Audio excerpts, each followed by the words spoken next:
Let us pray.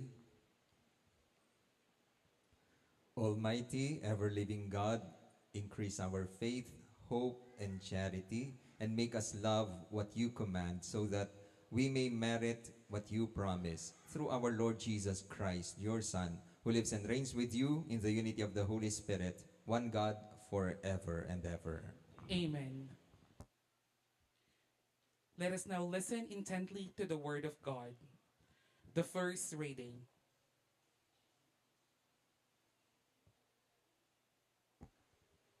As an alien, for you were once aliens yourselves in the land of Egypt. You shall not wrong any widow or orphan.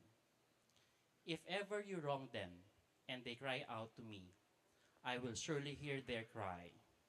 My wrath will flare up, and I will kill you with a sword.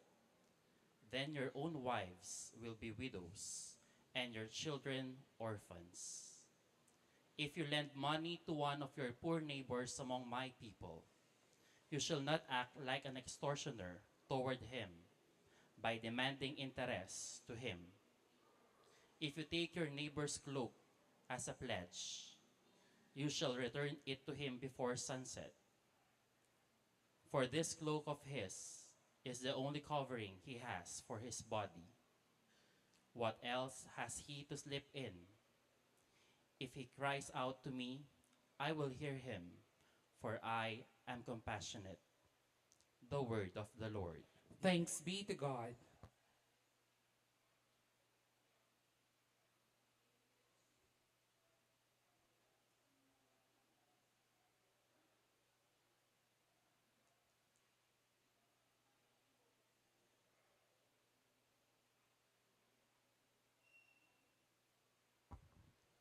I love you, Lord, my strength. I love you, Lord, my strength. I love you, O Lord, my strength. O Lord, my rock, my fortress, my deliverer. I love you, Lord, my strength.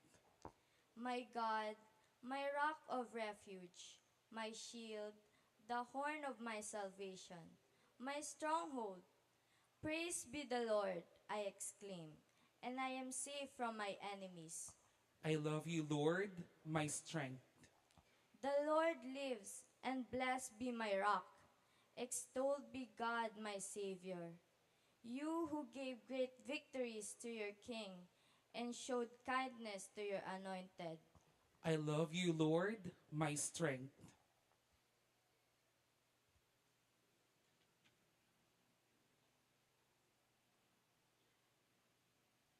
The second reading.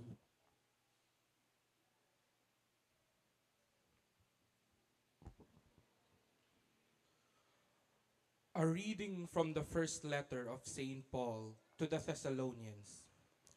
Brothers and sisters, you know what sort of people we were among you for your sake, and you became imitators of us and of the Lord, receiving the word in great affliction with joy from the Holy Spirit, so that you became a model for all the believers in Macedonia and in Achaia.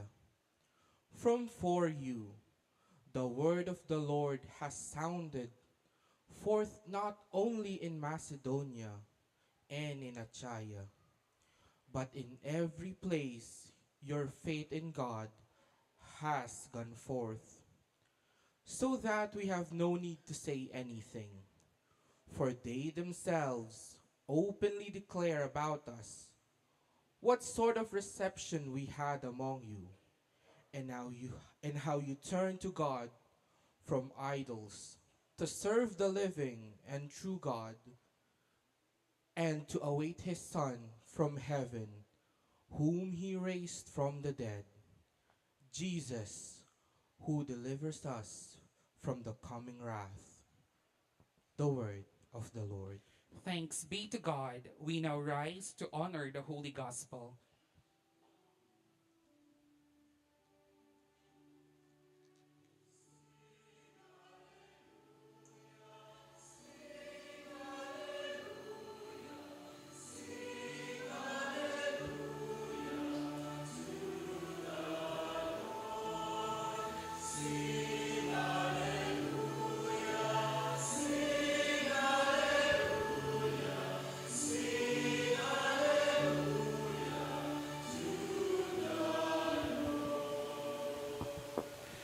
Whoever loves me will keep my word, says the Lord, and my Father will love him.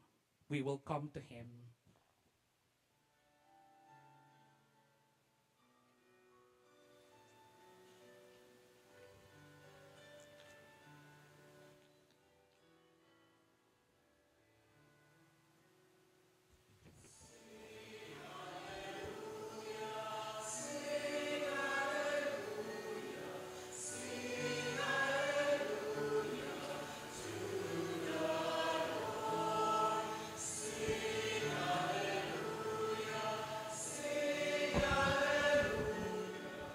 Sing hallelujah to the Lord.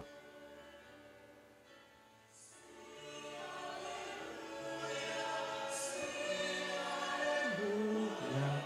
Sing hallelujah to the Lord. Sing hallelujah. Sing hallelujah. Sing hallelujah to the Lord. Sing hallelujah.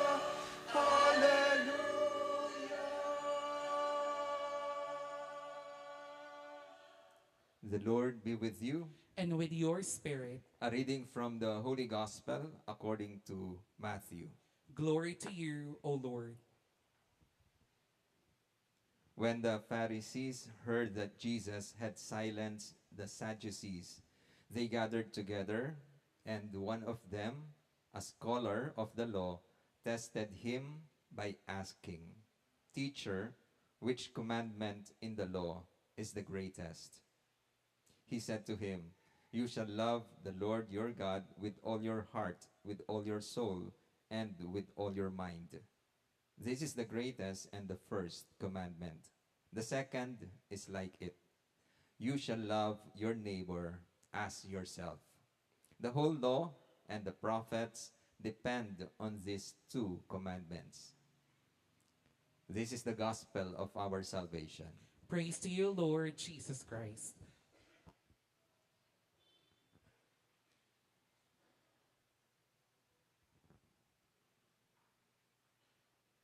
Magandang hapon po sa inyo lahat. Kumusta na po? Tayo napapagiligiran ng mga banal na nilalang. No? Doon sa mga nanonood po ng online, no? Na kinocover po ng 5 Siglo Productions. Thank you po sa pagdating. Okay. Pasensya na po kung yung mga nagbabasa namin naka-costume. No? Si St. John the Baptist po yung nag-first reading. Tapos mamaya po si Mother Teresa. No? Kasi po, ito po yung aming Communio Sanctorum, ang pamisamakdaring banal. And naka-costume po yung mga nagsisimba ngayon. Ako po mamaya, mag-change costume din po ako. Kung pwede lang po naka-costume na ako ngayon, pero baka papagalitan ako. And anyway, kwento. Minsan po yung bata umuwi, pagdating sa bahay, excited. Binabalita sa tatay, sabi, "Tay, alam po ba ninyo, muntik na ako naging rank 1. Tapos yung tatay sabi, "Ano? Magra-rank 1 ka? Ang bababa na mag-grades mo?" Hindi po talaga, muntik na po ako naging rank 1. Paano nangyari yon? Kasi po nung tinawag po yung rank 1, yung pong katabi ko, Diyos ko, katabi, nandyan na lang, lapit na lang, muntik na ako maging rank 1. Sa gospel po, tinatanong, ano po yung rank 1 sa mga laws, sa mga batas? Ano po yung great tungkulan? Ilan yung commandments? 10 lang? Actually, 613 yung batas na sinusunod ng mga Hudyo. Kaya, di ba, valid naman yung question, which is the greatest? Na kapag ito yung sinunod namin, matutuwa ang Diyos. Kasi doon sa 613, kuminsan po, di ba, napaka-stricto po ng mga kailangan sundin. Alin yung great? Our Father. Alam niyo po yon? Anong issue sa Our Father? Ano daw yung tamang position ng kamay? Nakataas, na nakasanayan natin. Di ba? Hawakan pa tayo. Ama namin. Yan. Tapos, bigla sabi, hindi yan ang tamang posisyon ng mga nagsisimba. Yung pari lang daw yung dapat naka-stretch yung kamay. Tapos, yung faithful, ganito, yung position ng kamay. Ilan din pong years ata, no? Na may nagko-comment, maling ginagawa ninyo. Ito dapat ang sundin ninyo. Kaya yung CBCP nagpalabas na ng kanilang ruling. Sabi niya, kung saan kayo komportable. Kung komportable kayo nakataas ang kamay, ayos lang. Kung ganyan ang position, ayos lang. Yun po, naging controversial. What more, dun sa kung ano sasabihin ng Panginoon. Pero tayo po, yung 10 Commandments, memorize ba natin? Di ba? Yung sa atin, alam natin yung 10 Commandments. Pero, kabisado ninyo? Poipi. 9th Commandment. Nagtatago. Parang recitation talaga sa school. Ano yung 3rd Commandment? Ito pong ginaganap natin ngayon. Keep holy the Sabbath day. Actually, yung division po ng 10 kapwa. Yung 1st Commandment, I am the Lord your God. Thou shalt not have other gods besides me. And kalawa, thou shalt not use the name of the Lord your God in vain. Tatlo, keep holy the Sabbath day. Yung 4th, ano yung 4th? Honor thy father and mother. Tapos yung 5th, thou shalt not kill. Tapos yung 6, thou shalt not commit adultery. At ito pong 6, related po sa commandment number 10. Yung 7, thou shalt not steal. Tapos 8, thou shalt not bear false witness against your neighbor. Yung 7, related sa 9th commandment. Thou shalt not steal. Yung 9th, thou shalt not covet thy neighbor's goods, etc. Properties. No? Tapos yung 6, related sa 10, thou shalt not commit adultery. Thou shalt not covet thy neighbor's wife. Thou shalt not covet. Yan. So yung 10 pa lang, hindi na natin memorize. What more yung 613? Kaya tama nga, no? Lord, ano ba yung greatest commandment na kapag ito yung sinunod namin, matutuwa yung Diyos sa amin? Kalulugdan ng Diyos ang ginagawa namin. At ano sabi ni Jesus? You should love the Lord your God with all your heart, with all your mind, with all your strength, and to love your neighbor as yourself. Di ba? Familiar tayo dito? Memorize na natin. Tanong ko kayo, mahal nyo ba ang Diyos? Opo. Paano yung pinapatunayan mahal nyo ang Diyos? Nagsisimba po kami, nagdarasal po kami, nagdodovina po kami, nagdidebosyon po kami. Okay, pero hindi pa kompleto yun. Second part, ano yun? Love your neighbor as yourself. At yun yung mahirap. Di ba? Kaya nyo mahalin yung kapwa nyo na perwisyo sa inyo? Kaya nyo mahalin yung kapwa nyo na nagchichismis sa inyo? Yung mga politiko ngayon, di ba? Kung minsan naglalabasan ng baho yan.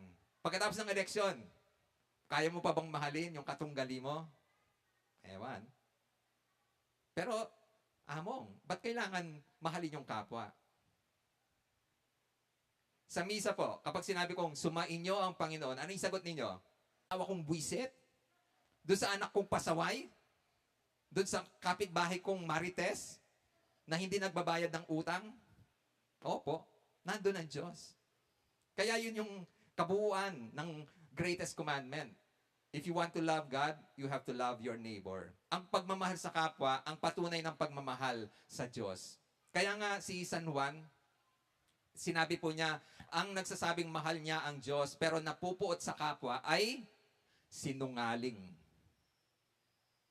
Kasi hindi totoo yung pagpapahayag ng pagmamahal ng Diyos. Ay, kung dinadaan mo lang sa dasal, sa pagsisimba, hindi kumpleto yon. Kailangan pa rin yung pagmamahal sa kapwa. May mag-asawa, matagal na pong nagsasama, at nagtataka po yung mga kapitbahay, yung makakilala, na kasi po laging nag-aaway, hindi sila naghiwalay. No? Kapag sinabi na ng babae, pinapanalangin ko na sana mamatay ka na. Yan. Tapos yung lalaki, sinasabi niya lagi, sige, kapag namatay ko, sinusumpa ko, huhukain ko yung sarili ko palabas ng aking libingan at babalikan kita. Minsan nag-aaway na naman. No? Kaya itong mga kapitbahay, inaabangan na nila yung parang ending. No? Sabi ng babae, sana mamatay ka na. Tapos yung lalaki, tandaan mo, kapag namatay ako, isinusumpa ko. Huhukain ko yung sarili kong palabas ng libingan at babalikan kita. At dahil sa sobrang galit, inatake yung asawa, yung lalaki, namatay. Kinabukasan, nagkaburol, pero morning until afternoon lang. Nung afternoon, pinalibing na nung babae. At nung gabi, nagpa-party pa siya. So, inibita yung mga kaibigan, yung mga kakilala. Sabi niya, mag-enjoy kayo. Pero nakikita niya na tensyonado yung mga bisita. Sabi niya, ba't hindi kayo nag-enjoy? Kumare, nagwo-worry kami. Di ba? Sumumpa yung asawa mo. Anong kinakatakutan niyo? Sumpa niya na huhukain niya yung sarili niya palabas ng libingan at babalikan niya ako? Oo. Huwag kayong mag-alala. Ginawa ko ng paraan. Anong ginawa mo? Nung pinalibing ko, pinataob ko yung kabaong. Kapag naguhay siya, papunta siya ng impyerno. Yan. Di ba tinuro ng Diyos ang daan papunta sa Kanya sa pamagitan ng pagmamahal sa Kanya? At ano sabi niya? Mahalin niyo ako sa pamagitan ng pagmamahal sa kapwa. At yun yung greatest commandment. Kung mapapansin niyo, may dalawang dimension. Ito pong commandment na ito. Yung vertical dimension, yung relasyon natin sa Diyos, no? Me and my God. Pero dapat kompletuhin natin yung horizontal dimension, me and my neighbor. Kung pagsasama natin yung dalawa, anong shape ang ma-form? Yung vertical at saka horizontal. Ano yung form na image? Yung cross. At ano yung signification ng cross? Di ba? Paghihirap, pagsasakripisyo. Kaya nga sabi ni Jesus, kung gusto yung sumunod sa akin, you have to carry your cross every day. At kung minsan yun yung cross natin, yung paano mahalin yung kapwa na gumagawa ng hindi tama sa atin. Pero, di ba, ano yung tawag sa atin? Nung nabinyagan tayo ay naging mga Kristiyano, mga tagasunod ni Kristo. At anong inuutos ni Jesus sa atin? Mahalin nyo kahit yung kaaway ninyo, yung gumagawa ng hindi tama sa inyo, pagdasal ninyo yung mga umaalipusta sa inyo. At yun yung daan ng pagiging Kristiyano, ng tagasunod ni Kristo. Meron pong isang bata na galing school, dala-dala yung report card, tapos binigay sa tatay. Tinignan ng tatay, yung mga grades, mga letters, no? C, B. Tapos may nakita siya, F. Sabi, anak, anong ibig sabihin ng letter F sa grade mo? Tapos yung bata, nagpapanik. Sabi, ay tay, ang ibig sabihin po niyan ay fasado. Sabi na, fasado ba? Akala ko naman, perfect. Kung pong hahatulan tayo ng Diyos ngayon, at ang basihan ay yung pagsunod sa greatest commandment, ano yung matatanggap nating grado? Pasado? O failed? Yung iba daw, pasado. Confident na minamahal niya yung kapwa niya kahit may atraso. Pero di ba, kuminsan yun yung struggle natin. Paano natin mamahalin itong kapwa na nagchismis sa akin, naninira sa akin, na hindi kalugod-lugod. Pero too bad, gusto nating ma-identify bilang mga Kristiyano.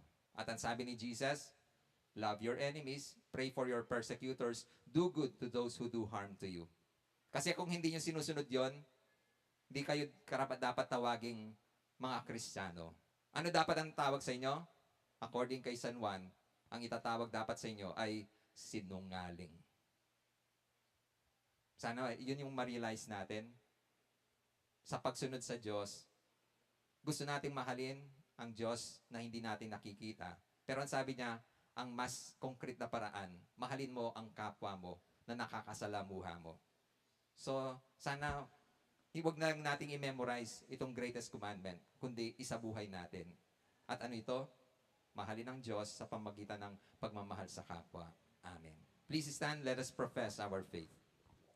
I believe in one God, the Father Almighty, maker of heaven and earth, of all things visible and invisible. I believe in one Lord Jesus Christ, the only begotten Son of God, born of the Father before all ages, God from God, light from light, true God from true God, begotten not made, consubstantial with the Father. Through him all things were made. For us men and for our salvation, he came down from heaven and by the Holy Spirit was incarnate of the Virgin Mary and became man. For our sake he was crucified under Pontius Pilate. He suffered death and was buried, and rose again on the third day in accordance with the Scriptures. He ascended into heaven and seated at the right hand of the Father. He will come again in glory to judge the living and the dead, and his kingdom will have no end. I believe in the Holy Spirit, the Lord, the giver of life, who proceeds from the Father and the Son, who with the Father and the Son is adored and glorified, who has spoken through the prophets. I believe in one holy, Catholic, and Apostolic Church. I confess one baptism for the forgiveness of sins, and I look forward to the resurrection of the dead and the life of the world to come. Amen. God gave us the commandment of love as our guide in everything we do. In faith, let us implore his help through our Lord Jesus Christ. Let our response be, Lord of light and salvation, teach us how to journey in love with our neighbor.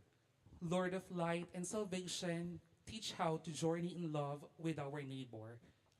That the Church, through the Pope, the bishops and priests, and the entire people of God, may be a channel of God's love, that with this love she may continue to seek out the sinners, the prisoners and their victims, the unlovable and the lost, we pray.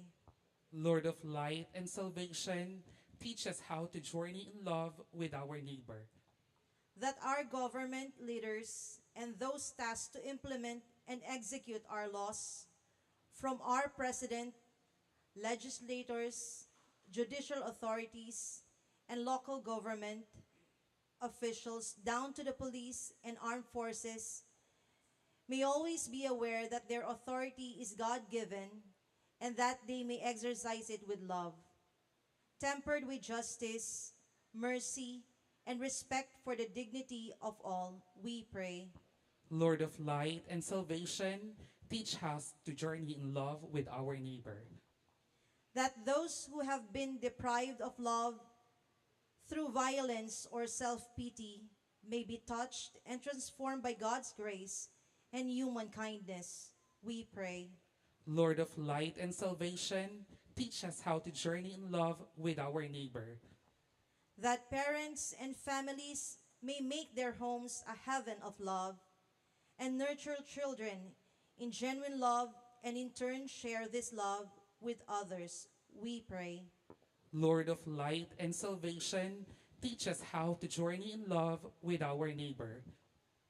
That those tasked to care for the prisoners, the jail and prison personnel from the Bureau of Corrections, the Bureau of Jail Management and Penology, and down to the provincial jail guards, may do their job conscientiously, and that they would consider it more as a mission rather than just an employment, we pray. Lord of light and salvation, teach us how to journey in love with our neighbor. That those who are actively involved in the prison ministry, the chaplains and volunteers in prison service throughout the country, may continue to give hope to the prisoners and their victims through their life of love and service, we pray. Lord of light and salvation, teach us how to journey in love with our neighbor.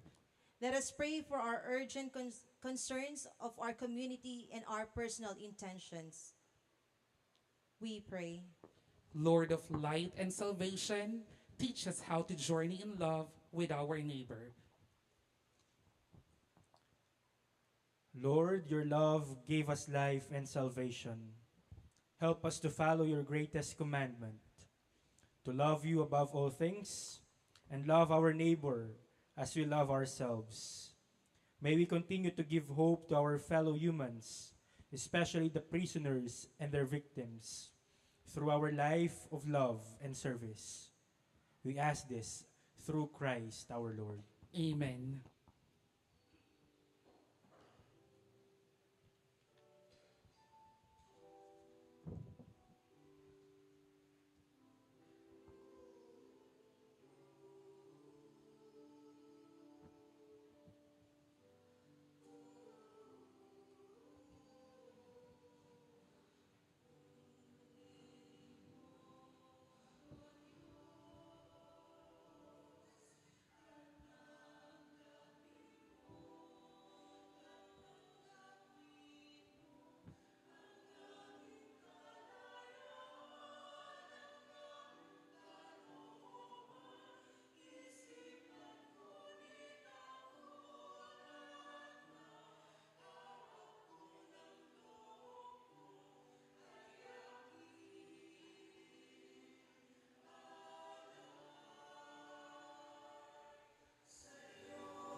Pray, brothers and sisters, that our sacrifice may be acceptable to God, the Almighty Father.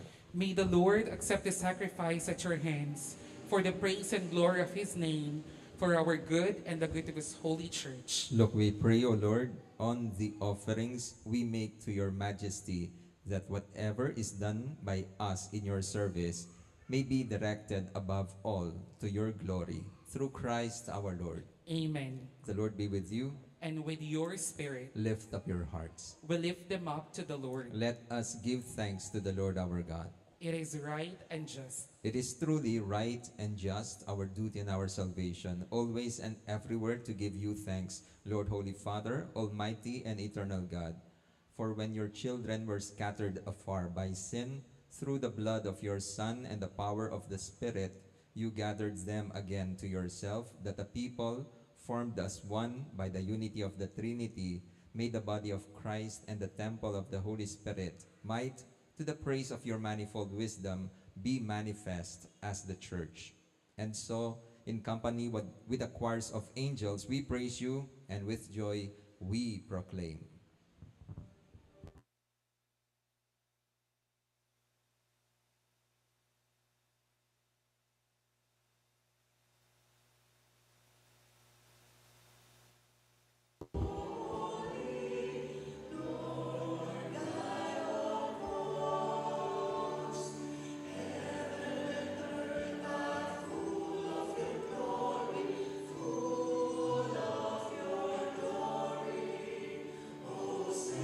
Indeed, holy, O Lord, you are the fount of all holiness. Make holy, therefore, these gifts, we pray, by sending down your Spirit upon them like the dewfall, so that they may become for us the body and blood of our Lord Jesus Christ.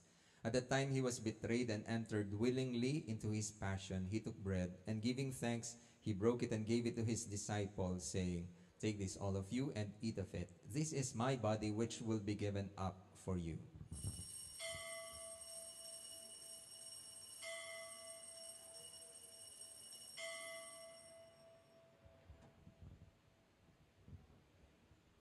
In a similar way, when supper was ended, he took the chalice, once more giving thanks. He gave it to his disciples, saying, "Take this, all of you, drink from it. This is the chalice of my blood, the blood of the new and everlasting covenant, which will be poured out for you and for many for the forgiveness of sins. Do this in memory of me."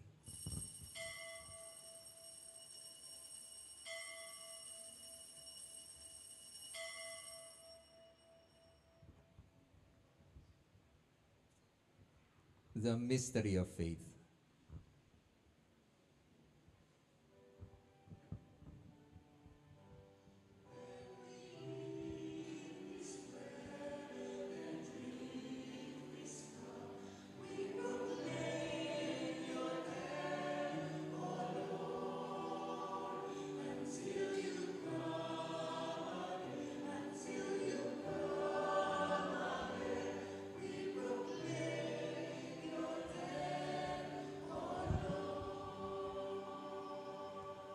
Therefore, as we celebrate the memorial of his death and resurrection, we offer you, Lord, the bread of life and the chalice of salvation, giving thanks that you have held us worthy to be in your presence and minister to you.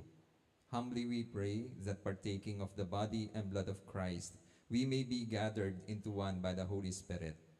Remember, Lord, your church spread throughout the world, and bring her to the fullness of charity, together with Francis, our Pope, Florentino and Paciano, our bishops, and all the clergy. Remember also our brothers and sisters who have fallen asleep in the hope of the resurrection, and all who have died in your mercy. Welcome them into the light of your face. Have mercy on us all. We pray that with the Blessed Virgin Mary, Mother of God, with Blessed Joseph, her spouse, with the blessed apostles, and all the saints who have pleased you throughout the ages, we may merit to be co-heirs to eternal life, and may praise and glorify you through your Son, Jesus Christ. Through him, with him, in him, O God, Almighty Father, in the unity of the Holy Spirit, all glory and honor is yours forever and ever.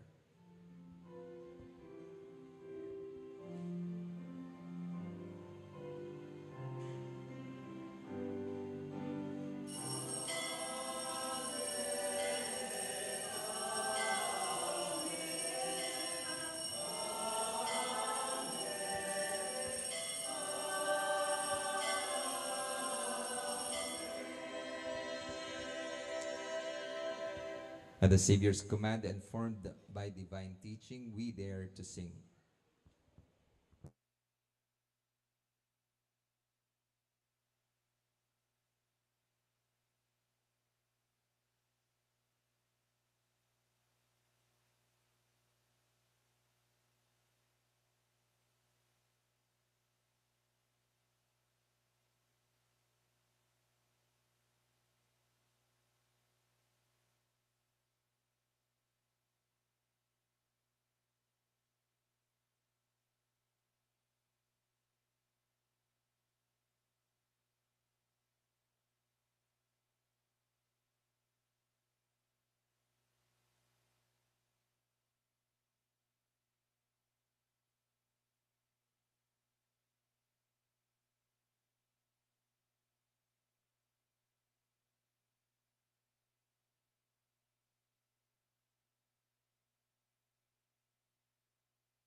Deliver us, Lord, we pray, from every evil. Graciously grant peace in our days, that by the help of your mercy, we may be always free from sin and safe from all distress, as we await the blessed hope and the coming of our Savior, Jesus Christ. For the kingdom, the power, and the glory are yours, now and forever. Lord Jesus Christ, who said to your apostles, "Peace I leave you, my peace I give you." Lord, look not on our sins, but on the faith of your church, and graciously grant her peace and unity in accordance with your will, who live and reign forever and ever. Amen. The peace of the Lord be with you always. And with your spirit. Let us offer each other the sign of peace. Peace be with you.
This is our Lord Jesus Christ, the Lamb of God, who takes away the sins of the world. Happy are those who are invited to join him in his supper.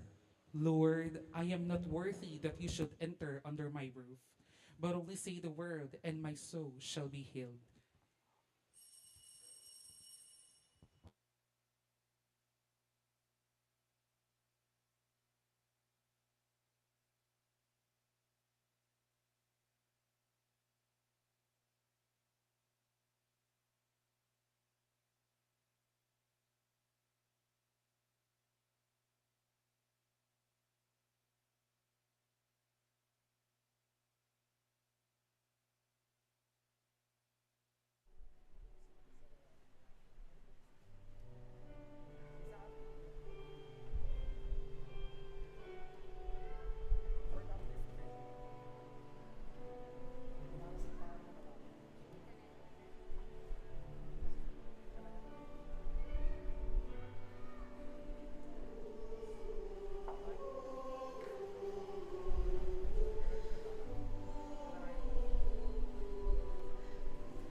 second collection for our maintenance funds.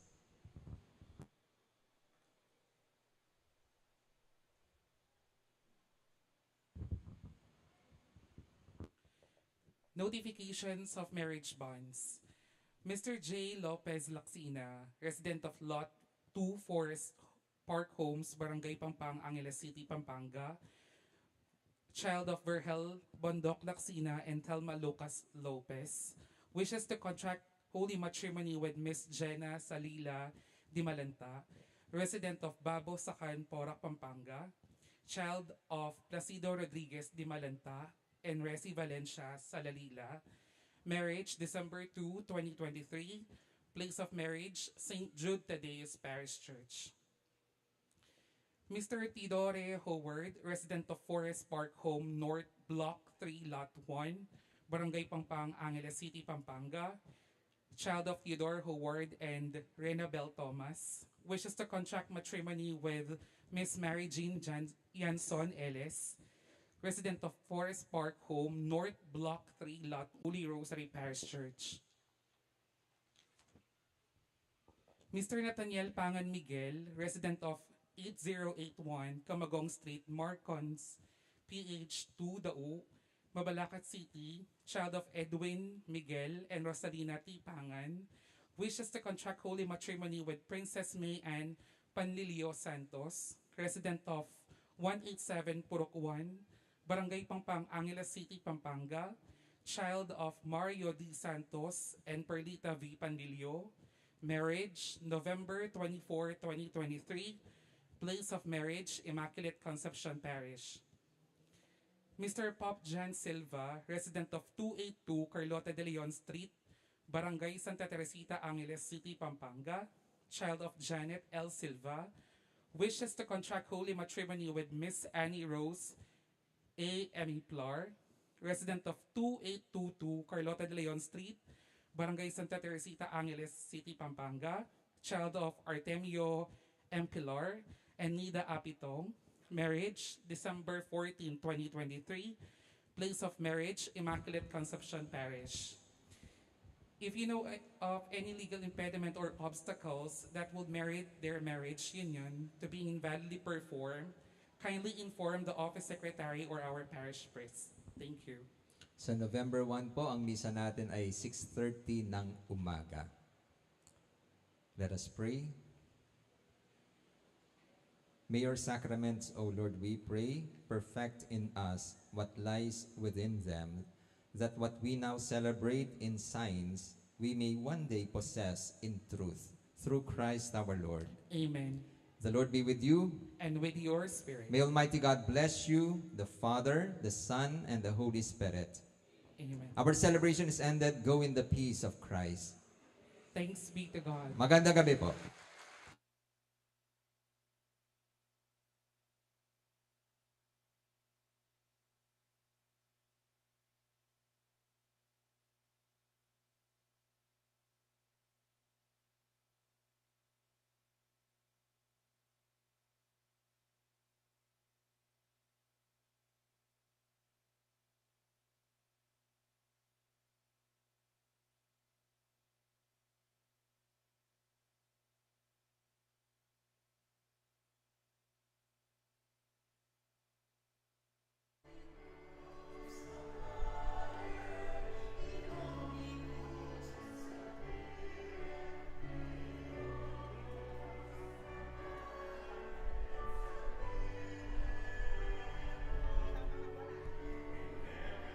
Sa mga participants, kindly stay. Dakal pong salamat.